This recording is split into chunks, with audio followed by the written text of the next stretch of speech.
En juillet 1945, un navire américain est coulé dans le silence, et ce qui suit deviendra le pire massacre de requins jamais enregistré dans l'histoire. Ce n'était pas une bataille, ce n'était pas une attaque, c'était une traque, une boucherie en pleine mer. L'USS Indianapolis est un croiseur lourd de l'US Navy. Sa mission, transporter discrètement des pièces de la bombe atomique qui détruira Hiroshima. Mission accomplie, mais sur le chemin du retour, catastrophe. Le 30 juillet 1945, un sous-marin japonais le torpille en pleine nuit, au sud des Philippines, en moins de 15 minutes. Le navire coule. 1196 hommes à bord. Environ 900 survivent au naufrage. L'horreur commence. Les survivants flottent au milieu de l'océan, sans radeau pour la plupart, sans nourriture, sans eau potable. Le soleil cogne. Certains commencent à délirer, mais ce n'est que le début. Peu après le naufrage, les premiers requins arrivent. Attirés par le sang et les mouvements dans l'eau, ils tournent autour des groupes d'hommes. Au début, ils attaquent les blessés, puis n'importe qui. Chaque nuit, c'est la terreur. Cris, corps happés sous l'eau. Certains marins attachent leurs camarades morts pour qu'ils dérivent moins vite. D'autres s'éloignent seuls et ne reviennent jamais. Témoignages parlent de centaines de morts, avalés par les requins, vivants. SOS, le sauvetage. Aucune alerte n'a été donnée au moment du naufrage. Les hommes restent 4 jours dans l'eau, attaqués en continu, dans un enfer de sel, de soleil et de crocs. Le 2 août, un avion repère par hasard les survivants. Les secours arrivent enfin. Sur les 1196 hommes à bord, seulement 316 sont retrouvés vivants. Ce naufrage reste l'un des plus meurtriers de l'histoire de la marine américaine. Le naufrage de l'USS Indianapolis est une tragédie méconnue. Mais c'est aussi une leçon brutale, même en guerre. La nature reste l'ennemi le plus imprévisible. Partie 2. Le principal prédateur identifié dans cette tragédie, le requin longiman. Son nom scientifique, Carcharinus longimanus. Ce requin vit loin des côtes, en pleine mer. Il peut mesurer jusqu'à 4 mètres et peser plus de 150 kg. Il est rapide, curieux, agressif et opportuniste. Le requin longiman est surnommé le vautour des océans. Contrairement aux grands requins blancs ou aux tigres, le longiman ne cherche pas des proies particulières. Il attaque ce qui est accessible, poissons, oiseaux marins ou humains blessés. Pourquoi ils ont attaqué? Mais pourquoi autant d'attaques? Les requins n'attaquent de presque jamais les humains, sauf dans certaines conditions très précises. Voici ce qui a déclenché le massacre. Beaucoup de proies d'un coup, 900 hommes à la mer. Un immense banquet flottant. Sang dans l'eau. Les blessures attirent les requins à des kilomètres à la ronde. Pas de défense, pas de radeau. Les marins sont exposés, vulnérables, certains inconscients. Durée d'exposition 4 jours dans l'eau, c'est 4 jours de tentation pour des prédateurs affamés.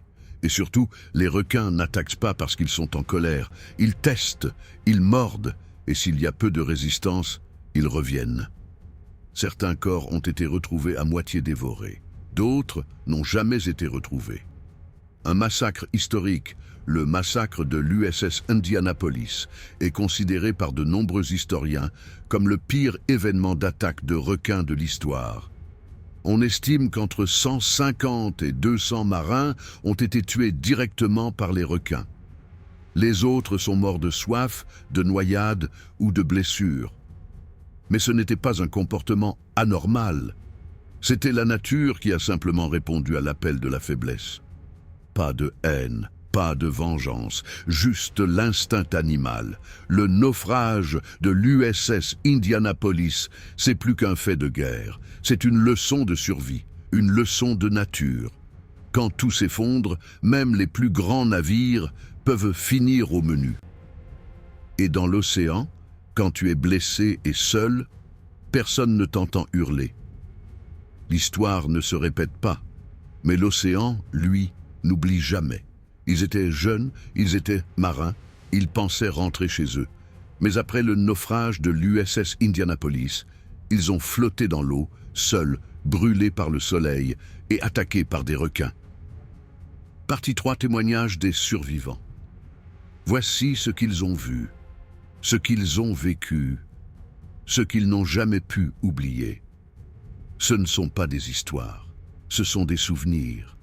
Le navire a coulé vite. J'étais à l'eau avant même de comprendre, dit un survivant. Il n'avait ni radeau ni gilet de sauvetage solide, juste des gilets de flottaison légers qui commençaient à se désintégrer au bout de 48. Certains ont bu de l'eau de mer et sont devenus fous. Un marin disait voir des bateaux arriver. Un autre parlait à sa mère en hurlant. Certains ont enlevé leurs gilets pour nager jusqu'à un bateau imaginaire.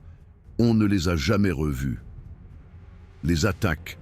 Le jour, ils sentèrent quelque chose frôler leurs jambes. La nuit, ils entendèrent les cris. Témoignage de Hunter Scott, survivant. Les requins n'étaient pas agressifs au début. Mais dès qu'un homme s'éloignait ou saignait, ils fonçaient. C'était silencieux. Puis soudain des cris et du sang. Certains marins restaient en cercle pour se protéger. D'autres flottaient seuls, isolés. Ils ont été les premiers à disparaître. Témoignage. J'ai vu un requin tirer un gars vers le fond. Il a juste levé les bras, et puis, plus rien. Le mental qui lâche, la chaleur, la soif. Les cadavres qui flottaient à côté. Certains ont commencé à perdre la tête. Un homme a étranglé un camarade. Il disait qu'il était un Japonais déguisé.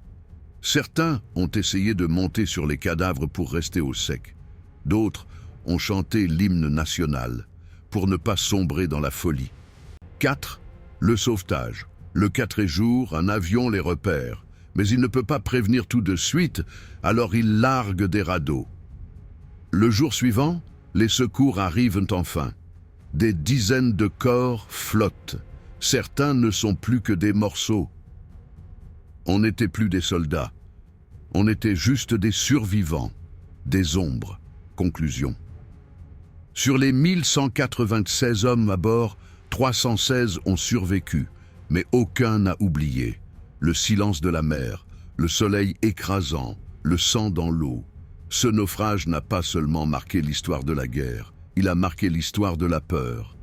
Nous avons survécu, mais une partie de nous est restée dans cette eau.